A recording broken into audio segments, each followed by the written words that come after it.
दीन मुअज़्ज़ज़ीन और इस तकरीब की रूह रवां हमारे प्यारे बच्चों, अस्सलाम वालेकुम।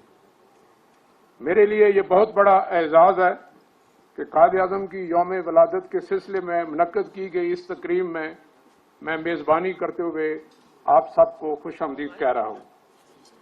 आज की इस तकरीब में बच्चे अपने अंदाज से कायद-ए-आज़म की ज़िंदगी के मुख्तलिफ पहलू उजागर करेंगे। इस मौके की, इस जगह की, इस वक्त की मुनासबत से मैं आज आपके सामने कायद-ए-आज़म और बलूचिस्तान के सिलसिले में कुछ निकात आपके सामने रखता हूँ। मुअज़्ज़ज़ हाज़रीन और प्यारे बच्चों, कायद-ए-आज़म मोहम्मद अली जिन्ना को बलूचिस्तान से, बलूचिस्तान के अवाम से, बलूचिस्तान के कबाइल से और बिलखुसूस बलूचिस्तान के नौजवानों से बहुत मोहब्बत थी। ये आपको मालूम होना चाहिए कि 1927 में पाकिस्तान बनने से 20 साल पहले कायद-ए-आज़म ने बलूचिस्तान के लोगों के लिए, बलूचिस्तान के लिए मसावी हकूक़ की सियासी जद्दोजहद शुरू की। इस जद्दोजहद में उनकी मुखालफत उस वक़्त की अंग्रेज़ हुकूमत, जवाहरलाल नेहरू और हिंदू कांग्रेस ने की, लेकिन आपने अपनी जद्दोजहद लगातार जारी रखी।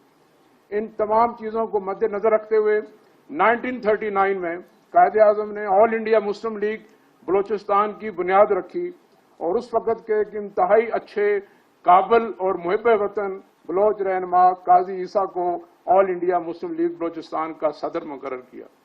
मुस्लिम लीग ने काजी ईसा की क़यादत में कम अरसे में इतनी कामयाबियां हासिल की, आपको सुन के खुशी होगी। कायद-ए-आज़म ने एक मौके पर फरमाया कि काजी ईसा मेरा भाई है। इसके बाद हम आते हैं 1940 में 23 मार्च लाहौर 1940।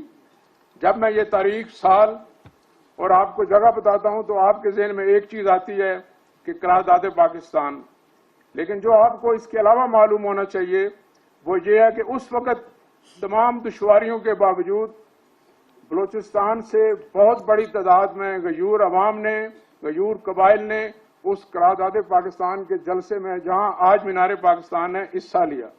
ना सिर्फ हिस्सा लिया बल्कि उस करारदाद पाकिस्तान में जलसे से पहले कायद-ए-आज़म को एजाजी गार्ड ऑफ ऑनर पेश किया गया। आपको मालूम हो कि खुशी होगी, उस गार्ड ऑफ ऑनर की क़यादत, उस गार्ड ऑफ ऑनर की कमांड उस वक़्त के बलूचिस्तान के रहायशी एक बलोच नौजवान ने की। प्यारे बच्चों, 1945 में जब तरीके आज़ादी पाकिस्तान अपने अरूज पर थी और फैसला कुन मराइल में थी, तो कायद-ए-आज़म ने बर्र सगीर हिंद के तमाम मुसलमानों से मदद की अपील की।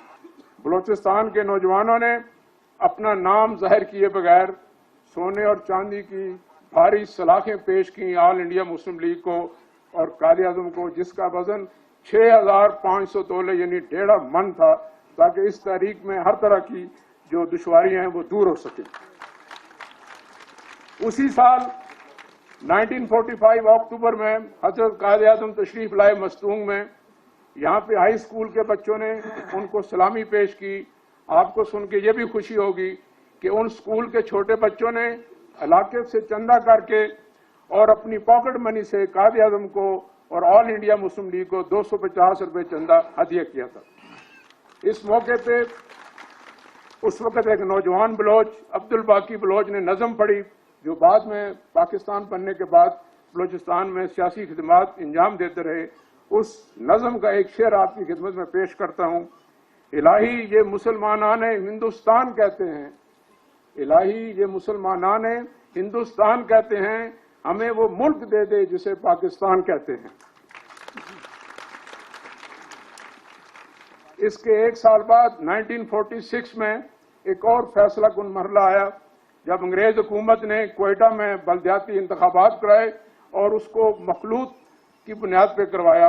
कायद-ए-आज़म ने बलूचिस्तान के क्वेटा के गयूर लोगों से अपील की। काजी ईसा और उनकी ऑल इंडिया मुस्लिम लीग ने मेहनत की और ये भी हमारे लिए काबिल फ़ख्र है कि 1946 में जब तरीके पाकिस्तान अपने इंतहाई नाजुक मोड़ पे थी, ऑल इंडिया मुस्लिम लीग ने क्वेटा से तमाम नशिस्तें भारी अक्सरियत से जीत ली। इस मौके पे कायद-ए-आज़म ने अपने वो तारीखी कलमात कहे जो उस वक्त भी ठीक थे और आज भी लाजिम है। आपने फरमाया वेल डन बलोचिस्तान।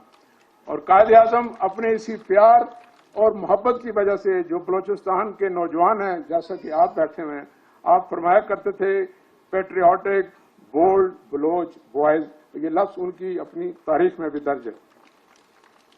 कायद-ए-आज़म को बलोचिस्तान के नौजवानों के साथ साथ बलोचिस्तान के कबायली माहिदीन से भी बेहद लगाव और प्यार था।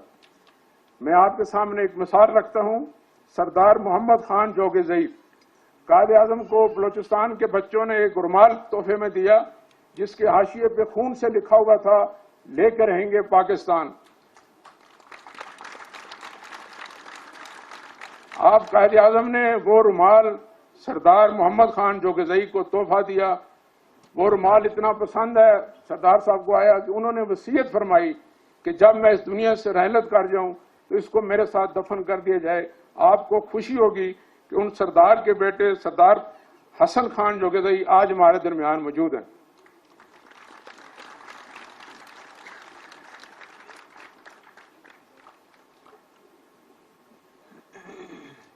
कायद-ए-आज़म की पाकिस्तान और बलूचिस्तान के लिए बहुत वाज़ेह विजन थी।